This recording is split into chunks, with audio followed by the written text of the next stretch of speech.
Hai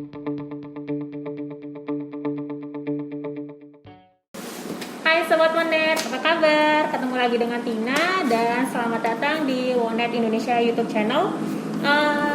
Kemarin itu kan kita udah bahas masalah bisnis ISP, kemudian kita juga ada bahas masalah game, terus kemudian yang terakhir kita bahas tentang survei. Nah, kali ini kita agak nyebrang dikit nih guys, tapi tenang aja, nggak jauh-jauh kok tentang IT juga. Ada dua kata, Wowrek Indonesia. Nah, apa yang ada di benak kalian pada saat kalian mendengar dua kata itu? IT company atau cloud raya? Yes, benar yang di pikiran kalian. Wowrek Indonesia adalah one stop IT solution yang berfokus namun tidak terbatas pada cloud, data center, dan connectivity yang berada di Intelland Tower lantai 10 nomor 2E. Ingat ya, jangan sampai lupa. Dan kemudian belum lama ini Wonet Indonesia tuh baru launching produk baru loh guys. Kayak tadi yang aku sebutin, Cloud Raya. Tapi sebelum kita bahas itu, kita sapa dulu nih sama CEO Wowrek Indonesia kita dengan Bapak Rudi Setiawan. Apa kabar Pak Rudi? Halo semuanya, baik sekali. Gimana nih Pak? Kegiatan selama pandemi ini apa aja nih Pak? Selama ini ya kegiatannya day to day masih sama, meskipun kita mayoritas kerja dari rumah, ya kan. Jadi karena kita semua berbasis online, jadi I think untuk kita semua bisa kerja dari rumah itu sangat gampang, ya, sangat mudah sekali. Nah, Bapak belum lama ini kan Wowrek Indonesia launching produk baru nih Pak, namanya Cloud Raya. Betul sekali ya. Boleh dong cerita sedikit Pak, Cloud Raya itu apa dan apa yang latar belakangnya Wowrek Indonesia untuk menghadirkan produk ini Pak? Oke, mungkin secara singkat Cloud Raya itu adalah satu public cloud atau satu jasa yang bisa dipakai untuk orang-orang menaruh aplikasi dan data mereka di cloud. Jadi mereka tidak perlu harus ada server sendiri, atau harus memikirkan beli server atau menambahkan storage dan lain-lainnya. Nah, kalau Cloud Raya ini kita memudahkan atau memfasilitaskan hal-hal tersebut dengan cara gampang. Jadi bisa tinggal online, login, daftar dan pakailah cloud tersebut gitu. Ya. Jadi konsepnya agak mirip kayak Google Drive gitu ya Pak, tapi ini namanya Cloud Raya atau gimana Pak? Betul, kalau Google Drive fokusnya kan lebih ke storage.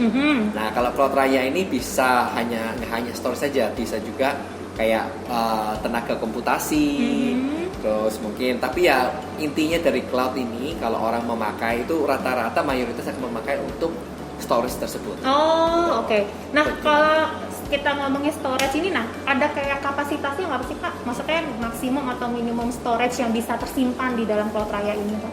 Betul ya, dengan kata-kata dan namanya Cloud Raya berarti storage itu mungkin bisa dibilang unlimited ya. Jadi tidak perlu tidak ada batasannya untuk kita bisa menyimpan di cloud. Unlimited loh guys.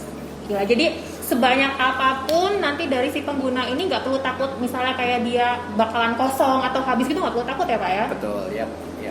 Nah selain itu keunggulan dari si Cloud Raya ini selain tadi yang Bapak sebutin, ada nggak maksudnya kayak secara spesifik atau misalnya kayak yang lain daripada yang produk lainnya gitu loh Pak?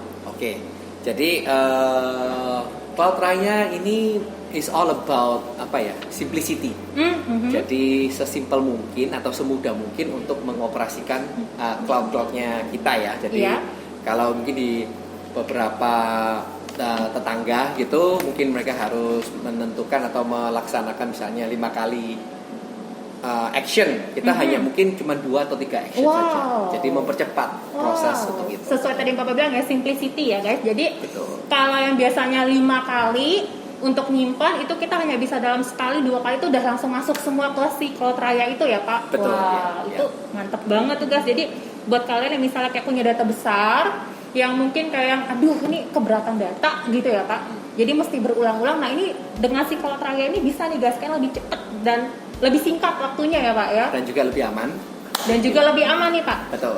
Lebih amannya ini dari sisi apa nih Pak? Maksudnya kayak apakah kayak security-nya yang lebih terjamin atau gimana Pak? Betul. Jadi semua data yang disimpan di Cloud Raya itu bisa dibikin untuk dienkripsi. Jadi dienkripsi maksudnya jadi hanya yang tahu passwordnya baru bisa membaca data tersebut. Wow, jadi benar-benar safety banget ya Pak ya?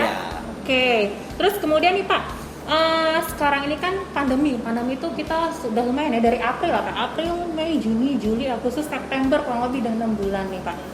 Itu kan pasti banyak banget ya Pak yang terjadi perubahan. Banyak juga kita dengar di berita itu company-company yang terkena imbas juga. Nah, kalau dari kacamata Kak Rudi sendiri sebagai seorang pengusaha, ada nggak Pak pergeseran aspek secara pribadi maupun bisnis yang digeluti Bapak saat itu? Ya mungkin dengan adanya pandemi ini otomatis konektivitas akan meningkat ya. Jadi orang butuh ke internet, mereka harus butuh kerjanya sekarang remote.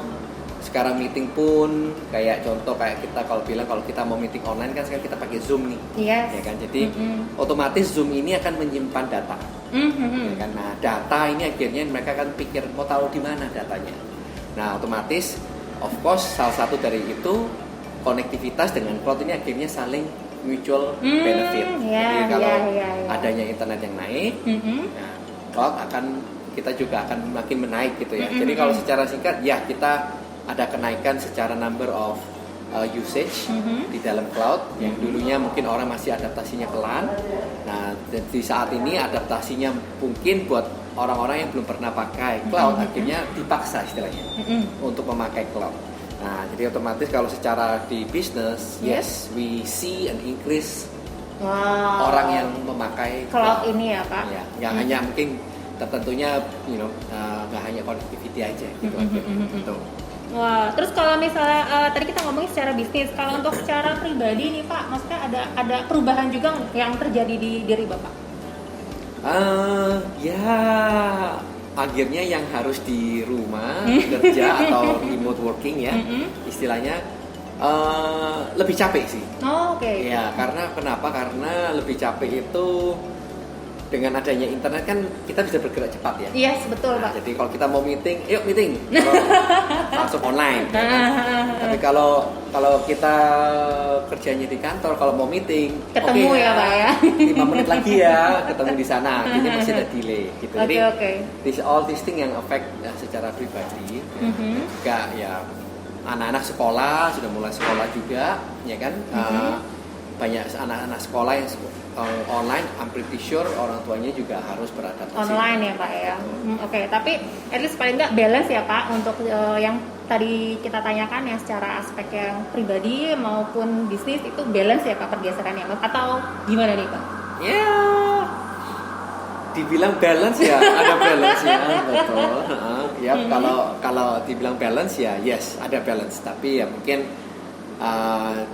jadi kalau kita bisa kan, kalau orang yang kerja di rumah itu yang penting adalah kita bisa tahu kapan kita kerja, kapan kita harus spend time sama keluarga. Oke, sip. Nah, kemudian pertanyaan selanjutnya nih Pak, sekarang ini kan semua serba elektrik, kemudian digital, kita kalau belanja tuh udah tinggal kayak seperti kita tahu kita ada Dana dan lain-lain tuh Pak, jadi yang kayak cuma bayar tik udah selesai gitu. Atau kita sebut juga dengan revolusi industri 4.0. Nah, menurut Bapak sendiri seberapa penting sih percepatan transformasi digital buat kita, dan apakah itu menjadi keseharusan kita mengikuti perkembangan tren yang ada, atau itu bisa jadi kayak pilihan yang diambil sama Sobat Wonet supaya mereka ini nggak ketinggalan tren gitu Pak? Ya 4.0 ini kan memang lagi diadaptasi di Indonesia. Mungkin sejak setahun lalu ya 2 tahun lah ya mungkin ya. Mungkin ini diharuskan lah menurut saya. Diharuskan. Jadi, ya Pak ya. Nggak boleh memilih ya atau tidak, karena kalau kita memilih tidak, orang yang memilih tidak itu akan takutnya ketinggalan in terms of teknologi, ya kan, dan juga zaman ini kan cepet banget ya Pak. Untuk perkembangan teknologi kan bisa dibilang cepet banget ya. Kita nggak usah jauh-jauh ngomongin teknologi, handphone aja ya Pak, hari ini keluar, bulan depan keluar baru lagi. Betul, itu kan berarti kan teknologi ya Pak ya. Jadi ya itu satu yang memang harus 4.0 ini memang harus diadaptasi secara cepat lah. Ya, jadi meskipun dari manufacturing atau dari service business, or even restoran, ya kan, food F&B lah ya. F&B itu ya mereka juga harus bergerak cepat sih untuk mengadaptasi teknologi digital ini. Oke. Kalau menurut Bapak sendiri, maksudnya kayak apa yang paling dirasakan banget dari yang maksudnya sebelum dan setelah si revolusi industri 4.0? Education ya. Education. Jadi ya, Pak? kalau kita mau education, maksudnya mengedukasikan orang sebelum industri 4.0 mungkin di tahun 2010 atau 2011 gitu ya. Iya, 2010-2011 Iya, ya itu Pak? mungkin agak susah. Oh, Jadi gitu. karena Mhm. mereka mungkin masih mikirnya tidak terlalu dibutuhkan Oh, secara digital kan 4.0 is all about digitalization. Yes, betul. Jadi dari sana, nah setelah mulai ada penekanan untuk everyone tentang 4.0 ini, ya itu mungkin memaksa orang untuk lebih belajar. Lebih aware ya Pak Lebih ya? aware juga, betul, yes. Jadi mereka akhirnya mau belajar. Dan itu juga berimbas untuk IT company yang ada ya Pak ya? Betul, ya. Oke, nah kita kembali lagi nih Pak ke Cloud Raya. Dengan adanya pandemi yang bisa dibilang tidak terduga, nah imbas apa yang paling dirasakan nih Pak? Dan bagaimana menyikapi agar Cloud Raya ini bisa tetap diminati oleh Sobat Wonet luar sana? Ya mungkin kita modelnya sama. Tipe dulu dari kita awal adalah Cloud Raya bersifat membantu orang. Membantu orang ya Jadi Pak? biasanya kita akan membantu orang mengadaptasi how to use the cloud gitu. Jadi kalau mereka ada pertanyaan, caranya gimana atau apa, kita masih tetap akan membantu mereka. Jadi sebenarnya kita mulai sudah ada kayak webinar workshop. Oh wow, Ya, webinar workshop ya Pak tentang Cloud Workshop Raya tentang ini. Cloud Raya ini, cara pakai dan cara mungkin membuat aplikasi gimana, cara membuat supaya storage-nya lebih baik dan lebih efisien itu gimana. Nah nanti kita sebenarnya nanti mungkin dalam bulan ini ya, bulan ini kita sudah ada satu sih minggu depan. Mungkin bisa kunjungin website kami, ya kan cloudraya.com. Nanti di sana ada link untuk sign up webinar. Jadi I think our first workshop itu nanti bisa dikunjungin sih. Oke, sip. Berarti bisa dibilang strateginya ini supaya tetap diminati dengan tadi mengadakan webinar ya Pak ya, webinar, terus kemudian workshop ya Pak ya. Oke, nah terakhir nih Pak, dari Pak Rudi sendiri apa pesan yang mau disampaikan ke Sobat Wonet yang mungkin saat ini masih bingung untuk memulai suatu usaha yang berbasis data gitu. Atau mungkin yang kayak mereka, aduh kalau aku mau buka bisnis online apa segala macam aman nggak sih? Nah itu pesannya apa nih buat Sobat Wonet Pak? Ya mungkin untuk Wonet, teman-teman di Wonet mungkin salah satu ya internet connectivity memang udah dipakai ya sekarang. Jadi untuk lebih jangan takut untuk mencoba digital ini ya, especially di cloud dan juga mungkin di fungsi aplikasi online yang ada. Jadi kalau memang itu harus adaptasi dengan cepat. Ya.